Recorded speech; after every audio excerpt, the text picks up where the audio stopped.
Successive reflections, कई बार हमारे पास इस तरीके की सिचुएशन होती है जहां पर हमारे पास इस तरीके से एंगल होता है थीटा। दो मिरर है हमारे पास, एक मिरर है M1, एक मिरर है M2 मान लो।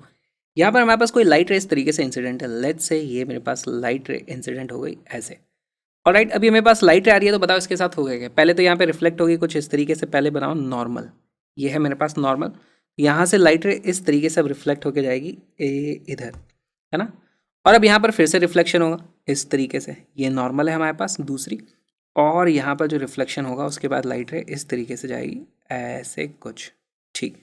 तो देखो हम देखना क्या चाहते हैं, हमारी लाइट रे आ इस तरफ रही थी, अब वो जा उस तरफ रही है, तो यहाँ पे कुछ डेविएशन हुआ होगा, मुझे डेविएशन का फॉर्मूला देखना है। और राइट, यहाँ पर एंगल ऑफ इंसिडेंस, पहले वाले के एंगल ऑफ इंसिडेंस, इसको मैं बोल देता हूँ ये वाली वैल्यू अल्फा थी, तो ये वाला एंगल भी कितना हो जाता है अल्फा। सिमिलरली अगर मैं इसको बोल दूँ ये बीटा था, तो ये वाला एंगल भी कितना हो जाता है बीटा, इस तरीके से। तो मेरे पास डेविएशन का फॉर्मूला क्या होता है, देखो टोटल डेविएशन, यहाँ पे दो जगह पे डेविएशन मुझे देखने को मिल रहा है। मैं लिख दूंगा deviation net is equal to deviation at 1 plus deviation at 2। Alright, अब देखो यहाँ पर पहले जो डेविएशन हुआ है, ये मैं डायरेक्शन भी चाहता हूँ कि आप देखो यहाँ पे, क्योंकि उसमें बहुत कन्फ्यूजन होता है। दिस इज डेल्टा 1, और डेल्टा 1 का डायरेक्शन क्या आ रहा है, देखो डेल्टा 1 आ रहा है हमारा क्लॉकवाइज, है ना। दिस इज क्लॉकवाइज, देखो क्लॉकवाइज। डेल्टा 2 का डायरेक्शन यहाँ पे क्या देखने को मिल रहा है, यहाँ पर देखो ये इस तरीके से जाती थी, लाइट रे जाने वाली थी ऐसे, लेकिन इसका इस तरीके से डेविएशन 2 हो गया। ये भी मुझे देखने को मिल रहा है कि ये हो रहा है क्लॉकवाइज, इसको भी मैं इस तरीके से लिख दूंगा क्लॉकवाइज। और क्योंकि दोनों क्लॉकवाइज हैं इसलिए मैं दोनों को ऐड कर रहा हूँ। अगर एक क्लॉकवाइज होता दूसरा एंटी क्लॉकवाइज होता तो मुझे एक को सब्ट्रैक्ट करना पड़ता, राइट। वो सारी चीज़ें भी बताऊंगा, पहले ये सिंपल वाला केस देख लेते हैं। यहाँ पर हमारे पास डेल्टा नेट जो आने वाला है, अब देखो डेल्टा 1 को मैं क्या लिख सकता हूँ, यहाँ पे जो डेल्टा 1 हुआ है, किसी भी प्लेन मिरर में डेविएशन जो होता है उसको हम क्या लिख सकते हैं, 180 minus 2 times angle of incidence. यहाँ पर एंगल ऑफ इंसिडेंस अल्फा के बराबर है, तो इस डेल्टा 1 को मैं लिख दूंगा 180 माइनस 2 टाइम्स अल्फा।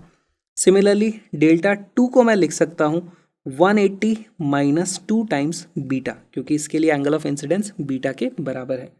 यहाँ से इसकी वैल्यू आ जाती है 360 minus 2 times alpha plus beta, ठीक। अब और एक चीज़, इस वाले ट्राइंगल को ध्यान से देखो, इसके तीनों एंगल का सम 180 डिग्री होना चाहिए। तो देखो यहाँ पर अगर मेरे पास ये नॉर्मल था, यानी कि ये 90 डिग्री था, ये वाला एंगल बीटा है, तो मैं इस बचे हुए एंगल को क्या बोल सकता हूँ, ये मेरे पास हो जाएगा 90 माइनस बीटा।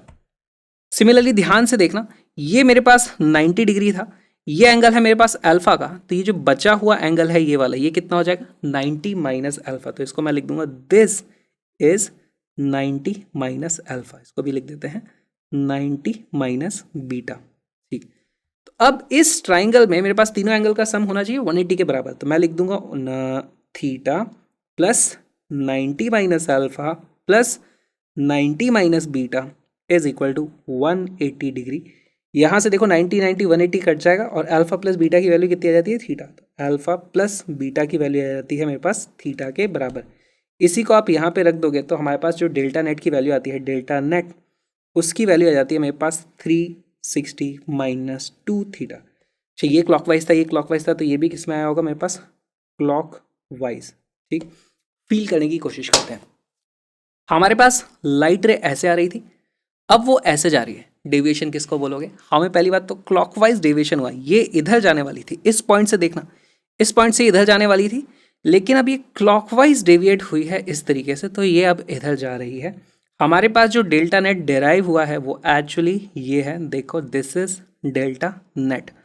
और मैं आपको ये इसलिए बताना चाहता हूँ क्योंकि यहीं पे कन्फ्यूजन होता है, इसके हम अभी क्वेश्चन में एग्जाम्पल भी देखेंगे। क्योंकि अगर सीधे सीधे फॉर्मूला लगाओगे तो आपको ये वैल्यू मिल जाएगी, तो कई बार ऐसे न्यूमेरिकल क्वेश्चन आते हैं जिसमें थीटा की वैल्यू दे दी जाएगी कि भाई थीटा की वैल्यू मेरे पास 40 डिग्री है, कोई डायग्राम वहाँ अगर एग्जिस्ट नहीं करता है और आपसे पूछा जाएगा डेविएशन कितना है, तो आपको ये वाला फॉर्मूला लगा करके आंसर निकाल देना है ना। अगर कोई डायरेक्शन का सेंस नहीं है तो सीधे सीधे आपको इस तरीके से वैल्यू मिलेगी। लेकिन कई बार हमें डायरेक्शन भी सोचना होता है, तो देखो लाइट रे अगर ऐसे आ रही थी और बाद में वो ऐसे जाती है, तो मैं क्या इसको डेविएशन नहीं बोल सकता, इसको भी तो डेविएशन बोल सकता हूँ। उस केस में हमारे पास फॉर्मूला कितना हो जाएगा, अगर ये डेल्टा नेट था तो क्या पता इसको भी मैं डेविएशन बोल सकता हूँ, तो वो हो जाएगा 360 माइनस डेल्टा नेट। तो इसमें से 360 माइनस डेल्टा नेट करोगे आप, तो हमारे पास जो आंसर रहता है मैं लिख देता हूँ, और उसकी जो वैल्यू आती है 2 थीटा भी आ सकती है। और आप इस फॉर्मूले को ध्यान रखना क्योंकि ये ज़्यादा इंपॉर्टेंट है। कैसे, इसमें हमारे पास डायरेक्शन का सेंस भी होता है। डायरेक्शन हम कहाँ से नापते हैं? 2 थीटा। ये मेरे लिए तो ये वाला फॉर्मूला ज़्यादा काम आता है। डेल्टा को मैं लिखता हूँ 2 थीटा और इसको हम लिखते हैं m1 से लेकर के m2 तक। देखो यहाँ पर हमारे पास m1 किसको बोलेंगे? Mirror number 1। मिरर नंबर 1 किसको बोलूँगा? जहाँ पर पहले रिफ्लेक्शन हुआ है। जहाँ पर बाद में रिफ्लेक्शन हुआ है उसको m2 बोल दूंगा। तो this is m1, this is m2। बताओ थीटा का एंगल क्या है? अगर मैं m1 से m2 बात करूं, m1 से m2 जाता हूं तो थीटा किस तरफ आता है? मेरे पास काउंटर क्लॉकवाइज आ रहा है ना। इस एग्जाम्पल में, एग्जाम्पल यहीं पे देख रहे हैं ना, थीटा इज इक्वल टू कितना आ रहा है हमारे पास? काउंटर क्लॉकवाइज, है ना। m1 से m2 की तरफ मैं देख रहा हूं। इसी हिसाब से अगर मैं डेविएशन नेट की बात करता हूं तो वो मेरे पास आ जाता है सीधे सीधे 2 थीटा। कौन सा डायरेक्शन होगा? m1 से m2 की तरफ, यानी कि काउंटर क्लॉकवाइज ही आ जाएगा। देखो इसको मैं काउंटर क्लॉकवाइज लिख देता हूँ और ये करेक्ट आंसर आएगा। भले ही डेविएशन ये इस तरीके से रिफ्लेक्शन हो रहा हो, किसी भी तरीके से रिफ्लेक्शन हो रहा हो, ये आंसर हमेशा सही है विद डायरेक्शन। यहाँ पे आप देख भी सकते हो काउंटर क्लॉकवाइज 2 थीटा आप यहाँ पे घुमाओगे तो आपको ये वाली वैल्यू मिलने वाली है। This is 2 theta. तो अब इससे बेस्ड क्वेश्चन देखेंगे। याद रखना हमेशा, अगर क्वेश्चन में कोई डायरेक्शन वगैरह नहीं दिया है तो वो एक्सपेक्ट करते हैं कि आप ये वाले फॉर्मूले को यूज़ करो, लेकिन अगर डायरेक्शन दिया हुआ है सिचुएशन के हिसाब से हमें इसको भी यूज़ करना पड़ेगा। तो हमेशा हम डेल्टा नेट के अब 2 फॉर्मूले लिख लेते हैं। Delta net is equal to 360 minus 2 theta if direction is not given, और 2 थीटा, और 2 थीटा में मैं लिख दूंगा m1 से लेकर के m2 की तरफ आपको थीटा को मेजर करना है। ये फॉर्मूला आपको याद होना चाहिए। इस पे बेस्ड आप कुछ क्वेश्चंस बहुत अच्छे अच्छे देखते हैं तो और क्लैरिटी आ जाएगी।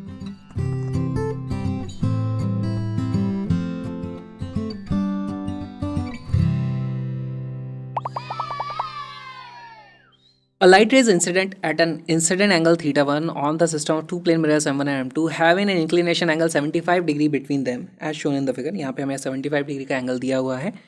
After reflecting from mirror m1 it gets reflected back by mirror m2 with an angle of reflection 30 degree।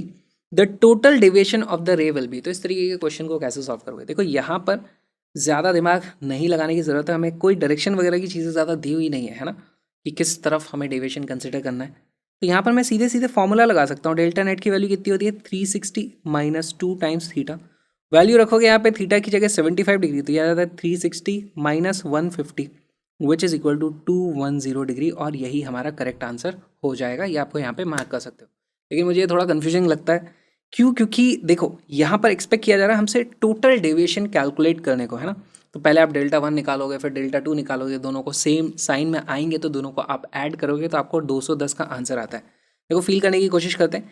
यहाँ से लाइट इस तरीके से आएगी, फिर रिफ्लेक्ट होकर के जब वो फाइनली जाती है तो हमें बोला finally the angle of reflection is 30 degree. तो यहाँ पे मैं कोशिश करता हूँ ये लाइट रे कुछ इस तरीके से आई होगी और फिर इस तरीके से निकली होगी, ये इस तरीके से चली गई, है ना। फाइनली ये वाला एंगल मुझे दिया हुआ है कि ये वाला एंगल 30 डिग्री था, तो यानी कि ये वाला एंगल भी 30 डिग्री रहा होगा।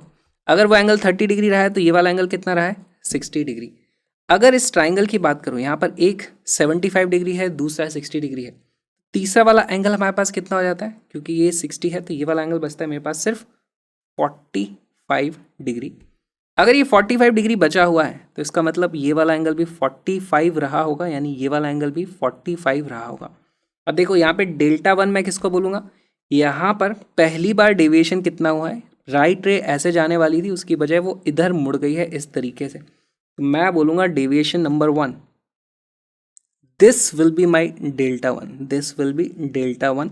डेल्टा 1 की वैल्यू आती है यहाँ पर कितनी हो जाएगी? 180 माइनस 2i, है ना। इसकी वैल्यू कितनी आती है? 180 minus 2i which is equal to 180 minus 90 which is equal to 90 degree. Direction का सेंस क्या है? यहाँ पे मुझे दिख रहा है वो क्लॉकवाइज है, क्लॉकवाइज, ठीक। फिर उसके बाद डेल्टा 2 की वैल्यू कितनी आती है? यहाँ पर देखो लाइट रे जा ऐसे रही थी, है ना, ऐसे जाने वाली थी ये लाइट रे ऐसे, लेकिन अब वो मुड़ गई है इस तरफ, तो ये हो जाता है मेरे पास डेल्टा 2। डेल्टा 2 की वैल्यू कितनी आएगी? वो आएगी 180 माइनस 2 इंटू 30 डिग्री, तो इसकी वैल्यू आ जाती है 120 डिग्री। ऑलराइट, और ये भी आया हमारे पास क्लॉकवाइज, तो मुझसे डेल्टा नेट जो पूछा जा रहा है उसकी वैल्यू कितनी आ रही है? Delta 1 plus delta 2 which is equal to 210 degree, और यही हमारा आंसर हो जाता है। यहाँ पे देखो 210 डिग्री कौन सा वाला है? Delta net. लाइट रे आ ऐसे रही थी, अब वो उधर जा रही है, तो यहाँ पे एक्चुअली हमने 2 बार जो काउंटर क्लॉकवाइज दोनों को ऐड किया है वो एक्चुअली ये वाला डेल्टा नेट है। दिस इज डेल्टा नेट, है ना। 210 डिग्री यह है, लेकिन एक आउटसाइडर से पूछो जो बहुत दूर से देख रहा होगा तो उसको क्या दिखेगा, लाइट रे ऐसे रही थी, अब वो जो ऐसे रही है, तो क्या मैं इसको डेविएशन नहीं बोल सकता क्या? तो मैं इसको भी डेविएशन बोल सकता हूँ। तो ये थोड़ा कंफ्यूजिंग हो जाता है। कुछ क्वेश्चंस में आप देखोगे हमें ये वाली चीज़ की भी ज़रूरत पड़ेगी, और इसकी वैल्यू आ जाएगी सीधे सीधे, वो आप चेक करोगे उसकी वैल्यू। मैंने फॉर्मूला आपको क्या बताया था, डेल्टा नेट आपको याद रखना है, which is equal to 360 minus 2 theta, और 2 थीटा ये होता है m1 से m2 तक। उस टाइप के क्वेश्चंस भी हम सॉल्व करेंगे, तब आपको पता चल जाएगा अपने आप की ये वाला फॉर्मूला यूज़ करना है। अभी देखते हैं उसको भी।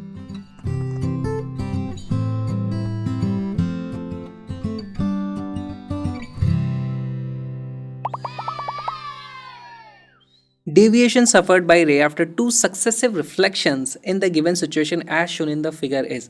अब ये बहुत ही इंपॉर्टेंट हमारे लिए क्वेश्चन हो जाता है। मान लो हमारे पास यहाँ पर इस तरीके से लाइट रे आ रही है, तो देखो यहाँ पर अगर मैं फॉर्मूला लगाऊं तो डेल्टा नेट का जो फॉर्मूला है उसकी वैल्यू कितनी है, 360 माइनस 2 थीटा और 2 theta from m1 to m2। मेरे पास ये फॉर्मूला मैंने आपको बोला है, इस फॉर्मूले को इस तरीके से आपको याद रखना है।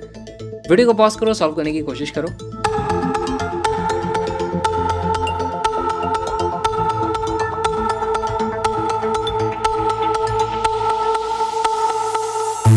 इसका करेक्ट आंसर है 80 डिग्री एंटी क्लॉकवाइज। देखो अगर आपने सिर्फ ये वाला फॉर्मूला याद किया होगा तो आप यहाँ पे देखो वैल्यूज रखना शुरू करोगे। इसकी वैल्यू आएगी 360 माइनस 2 थीटा, थीटा तक वैल्यू थी 40 डिग्री, तो ये कितना आ जाता है माइनस 80 डिग्री, और आंसर आ जाएगा आपका 280 डिग्री।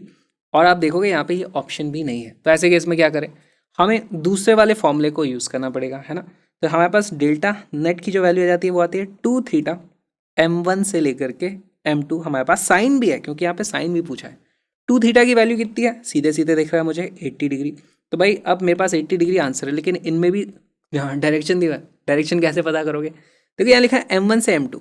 m1 किसको बोला जाए, यहाँ पे यहाँ हुआ हमारा पहला रिफ्लेक्शन, ये हो जाएगा हमारे पास m1, तो ये हो जाएगा m2। m1 से m2 का एंगल क्या है, हाँ सॉरी डायरेक्शन क्या है, m1 से m2 हम इस तरीके से जाते हैं, ये है हमारे पास anticlockwise, this is anticlockwise. तो इसको मैं लिख दूंगा काउंटर क्लॉकवाइज या फिर एंटी क्लॉकवाइज आप लिख सकते हो। 80 डिग्री एंटी क्लॉकवाइज ए बन जाता है हमारा करेक्ट आंसर। इसलिए सिर्फ इस फॉर्मूले को याद नहीं रखना, आपको ये भी याद रखना है, ठीक है। अब आपके लिए होमवर्क है। होमवर्क क्या चीज़ है, यहाँ पर अगर लाइट रे इस तरीके से आ रही है तो आप यहाँ पे रे डायग्राम बनाओ इस तरीके से, और फिर वो इस तरीके से जाएगी, है ना। यहाँ पर आप देखोगे पहली बार जो डेविएशन हुआ है वो हमारा काउंटर क्लॉकवाइज हुआ है, दूसरी बार जो डेविएशन हुआ है हमारा वो क्लॉकवाइज हुआ है। इसीलिए ये वाला जो फॉर्मूला ये थोड़ी गलत आंसर देने का आपके पास स्कोप है। एक बार लाइन डायग्राम बना करके चेक करो एक्चुअली में नेट डेविएशन कितना आता है, क्या हमारा ये फॉर्मूला काम कर रहा है या नहीं कर रहा है। आपके लिए होमवर्क है, इसको जरूर करके देखना, आपको क्लैरिटी आ जाएगी। ये जो छोटा सा वीडियो आपने देखा एक्चुअली छोटा सा पार्ट है बहुत ही प्यारे से क्रैश कोर्स का, इनफैक्ट फिजिक्स का बेस्ट क्रैश कोर्स है वो, जिसमें 40 दिन में हमने पूरी की पूरी theory with lots of conceptual questions और प्रीवियस ईयर क्वेश्चंस कर लिए हैं। साथ में आपको मिलते हैं 40 एडवांस लेवल के क्वेश्चंस के वीडियोस, तो आपकी पूरी की पूरी तैयारी हो जाएगी। बेस्ट क्रैश कोर्स है, link is in the description. By the way सारे के सारे कोर्स के जितनी भी पीडीएफ हैं सारी की सारी फ्री हैं, आप चेक कर सकते हो। उन पीडीएफ को डाउनलोड कर दो, लास्ट मिनट पे आपको बहुत ही बढ़िया रिवीजन हो जाएगा। साथ में आप चाहो तो कलरफुल नोट्स की पीडीएफ को खरीद भी सकते हो, उसका लिंक भी डिस्क्रिप्शन में है। तो पीडीएफ की जगह हार्ड कॉपी होती है तो जेब में लेके जाना, कहीं पे भी पढ़ लेना आसान हो जाती है चीज़ें। तो link is in the description. साथ में हमारे व्लॉगिंग चैनल का भी लिंक डिस्क्रिप्शन में, उसको ज़रूर सब्सक्राइब करना, क्योंकि पढ़ाने के अलावा मैं और किस तरह की चीज़ें करता हूँ वो आपको वहाँ पे देखने को मिलेगी। तो मैं उम्मीद करता हूँ जल्दी आपसे मिलूंगा। नेक्स्ट क्लास भी हो सकती है और नेक्स्ट व्लॉग भी हो सकता है। तब तक के लिए ऑल द बेस्ट।